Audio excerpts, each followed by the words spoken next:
Senator John Kerry is in Pittsburgh this morning. Senator Kerry, you just heard the president. What do you think about this? How could the Pakistanis not have known that bin Laden was there? Well, I think it's, excuse me, I think it's very, very hard to believe that at some level there wasn't somebody or some group, as the president alluded to, in Pakistan that wasn't aware of this. As of now, even according to Tom Donilon this morning, the National Security Advisor to the president, there is no evidence that at the highest level, General Pasha, General Kiani, the president of Pakistan, knew this. There's no evidence at this moment, but there are very serious questions, and it is extraordinarily hard to believe that he could have survived there for 5 years or more in a major population center without some kind of support system and knowledge. So what do we do about that? I mean, is it time to reevaluate aid to Pakistan? Where do we go from here on that? Well, actually, I think this is a time of enormous opportunity. It's opportunity for our relationship in Pakistan and an opportunity for our policies in Afghanistan, and obviously they are very, very linked. You know, you have to understand that for a period of time, our interests in Pakistan have not converged. The Pakistanis have had a different set of interests about India, a different set of interests about what kind of Afghanistan they want to see. They're apprehensive about a 350,000 person army being built up in Afghanistan on their border. They have a different interest on nuclear weapons, for instance, and on nuclear policy. All of that has to change. And all of that, I believe, can change. I've had some early conversations with high-level officials of Pakistan, and there's an indication to me there is an enormous amount of introspection going on and some very deep evaluating within Pakistan. I know for a fact they are thinking of a government inquiry outside of the military. For the first time, there is major criticism in Pakistani papers of the intelligence network and military in Pakistan. And so I see this as a time for us to be careful, to be thoughtful, to proceed deliberately but determinedly in order to lay on the table the things that we know have to change.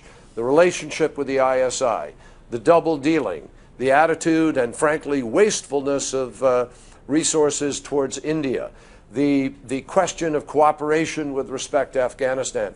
I see opportunity in all of this to sort of punch a reset button and frankly serve our interests and theirs much more effectively.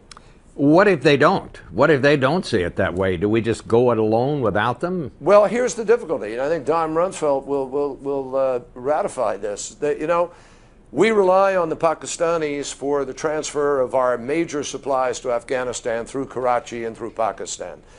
We have opened a northern route, but it's not capable of doing what we need to do. Secondly, everybody has to understand that even in the getting of Osama bin Laden, the Pakistanis were helpful. We have people on the ground in Pakistan because they allow us to have them.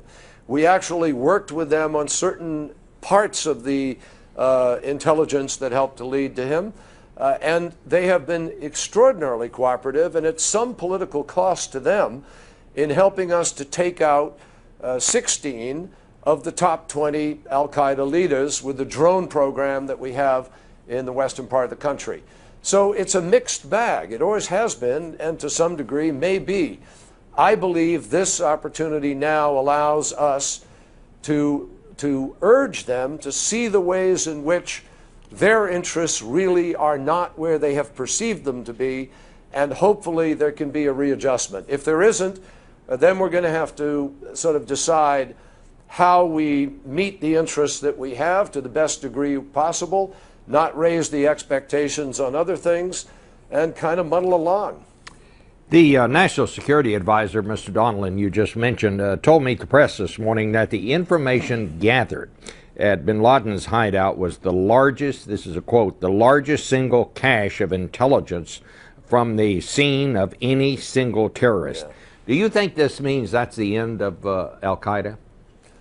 Well, I don't want to speculate. What I do know is that this is an unbelievable treasure of information, number one. Number two, And I think this is really important, Bob, for people to factor in. You know, some people in some parts of the world have been questioning the shooting of Osama bin Laden. Let me tell you, those SEALs had no idea what they were going to meet in there. And they had no idea whether Osama bin Laden was lunging for a button that would blow up the entire building. There were weapons in the room. He was reaching for them. What we do know is he was not surrendering. It was the dead of night. And that is as tense and as hairy an operation as you can have. I think those SEALs did exactly what they should have done, and we need to shut up and move on about the realities of what happened in that building.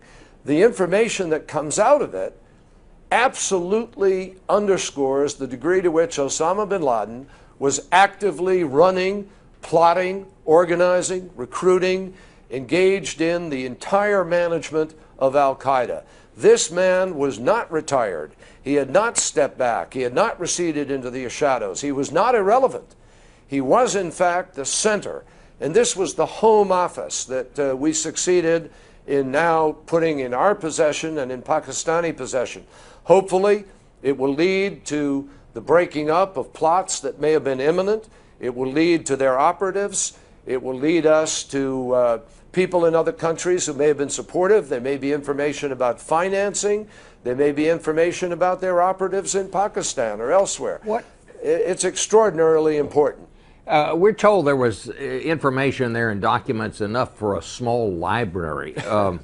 Do you think we should have told that? I mean, how do you evaluate the way the administration is handling this? I think they've handled it superbly with, the small hiccup of really racing out with a little bit too much information before everybody had been thoroughly debriefed.